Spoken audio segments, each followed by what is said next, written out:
এখানে আমি আজকে এসেছি, আর এর আগেও এসেছি। হ্যাঁ, বাস্তবতা কি মানে অন্য জায়গার তো এখানে একটা বেস্ট।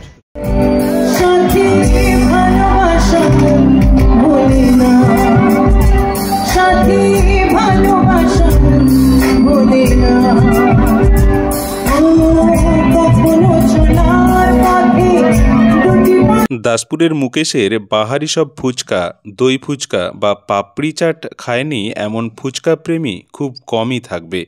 পরিষ্কার পরিচ্ছন্ন, সাথে নানান ধরনের ফুচকার জিভে জল আনা স্বাদ। প্রায় 20 বছর ধরে মুকেশ দাসপুর বাজারে ফুচকা নিয়ে বসছে। হাসি মুখে ঝাল কম বেশি বা টক জলে লবণের মাত্রা যে যেমনটি চায় সেই মতন সে দিচ্ছে। এই ফুচকা বিক্রি করেই মুকেশ দাসপুরে জায়গা কিনে এখানের স্থায়ী বাসিন্দা হয়ে গেছে। বাড়িতে 2 ছেলে, মা এবং স্ত্রী। 3 বছর হলো বাবা নন্দলাল সাউ মারা গেছেন। এই নন্দলাল বাবুই দাসপুর মেলায় ফুচকা নিয়ে এসেছিলেন প্রায় 32 বছর আগে।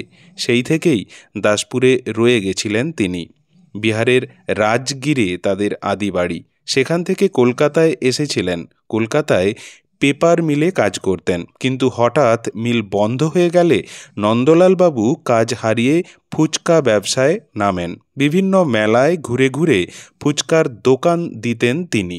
দাসপুর মেলাতেও ফুচকার স্টলই দিয়েছিলেন নন্দলাল বাবু। সেই থেকেই দাসপুরে পরিবার নিয়ে বসবাস। দাসপুর বাজারে ফুচকার ব্যবসা। বাবার দোকানে বাবার সাথে ফুচকার ব্যবসায় হাত পাকিয়েছে ছেলে মুকেশ। আজও সেই মুকেশ দাসপুরের বাজারে ফুচকা নিয়ে বসেন। বিয়েবাড়ি, অন্নপ্রাশন, মেলা, বিভিন্ন অনুষ্ঠানে ফুচকার স্টল তিনি দেন। মুকেশের সাপ কথা, পড়াশুনো করে চাকরির আশায় না থেকে সেই শিক্ষাকে কাজে লাগাও স্বাধীন ব্যবসায়। 40 টাকার প্লেট ভর্তি দই ফুচকা আমি নিলাম। তুমি কবে আসছো পাপড়ি চাট খেতে এই মুকেশের হাতে?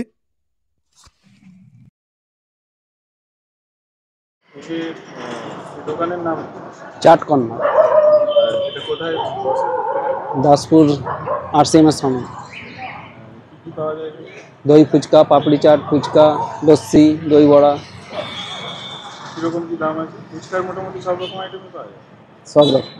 দই ফুচকা কিরকম? 40 টাকা প্লেট। কটা থাকে? 7 পিস। পাপড়ি চাট, দই ফুচকা। এখানে তো যথেষ্ট একটা নামটা আছে, মানে এখানে সবচেয়ে বেশি মানে যারা লোকজন খেতে ফুচকা চায় পাপড়ি চাট, দই ফুচকা। হ্যাঁ, পাপড়ি চাট, দই ফুচকা। কি বিশেষ পদ্ধতিতে তৈরি হয় মানে যেটা বলা যাবে? ওইটা আমার মিষ্টি চাটনির যা ইয়ে আছে আর কি। ওটা কি নিজে হাতে তৈরি? নিজে বলে আসে। কত বছর ধরে আপনি? 20 বছর। আপনার নাম? মুকেশ সাউ। বাড়ি কোথায়? বর্তমানে দাসপুরে, আমার বাড়ি কলকাতায়। কলকাতা থেকে এখানে এসে মানে স্থায়ী বাসিন্দা হয়ে গেছে। 20 বছর ধরে এখানে এই কাজ করতে কি আসছিলেন? আমার বাবা প্রথমে আসেন, তারপরে ওনার পরে ওনার অপরিতে আমি তার সঙ্গে ব্যবসা শিখে আমিও চালাই। কলকাতার কোথায় বাড়ি? উত্তর 24 পরগনা, কাকিনাড়া। আদি বাড়ি আছে এখন? এখনো আছে। যাওয়া হয় এখন? তাহলে দাসপুরে স্থায়ী দাসপুরে এখন বাড়ি করে রয়ে গেছি। জায়গা কিনে বাড়ি জায়গা এই ফুচকা থেকে? ফুচকা পরিবার আছে তো? সকলেই আছে। ছেলে মেয়ে সবাই? বাবা নেই এখন, মা আছে, ভাই আছে, আমার স্ত্রী আছে, 2টো ছেলে আছে। আমি তারা কি পড়াশোনা করছে? একটা ছেলে 2-এ পড়ে এখন, একটা ছেলে 2 বছরের। আর আপনার এই যে ফুচকা বা বিভিন্ন রকমের যে খাবারগুলো, এগুলো কি বিয়ে বাড়িতে আপনারা স্টল দেন? হ্যাঁ, বিয়ে বাড়ি, অন্নপ্রাশনে সব কিছুতে আমরা স্টল দিই। নাম্বার কি আছে? 7407128043। আর এখানে মানে এই যে দাসপুর বাজারে প্রত্যেক দিনই বসে? প্রত্যেক দিনই বসে। আগে বসতাম শতাব্দীর সামনে, এখন পরিবর্তন হয়ে এখানে এসে রাস্তা সংস্কারের পরে।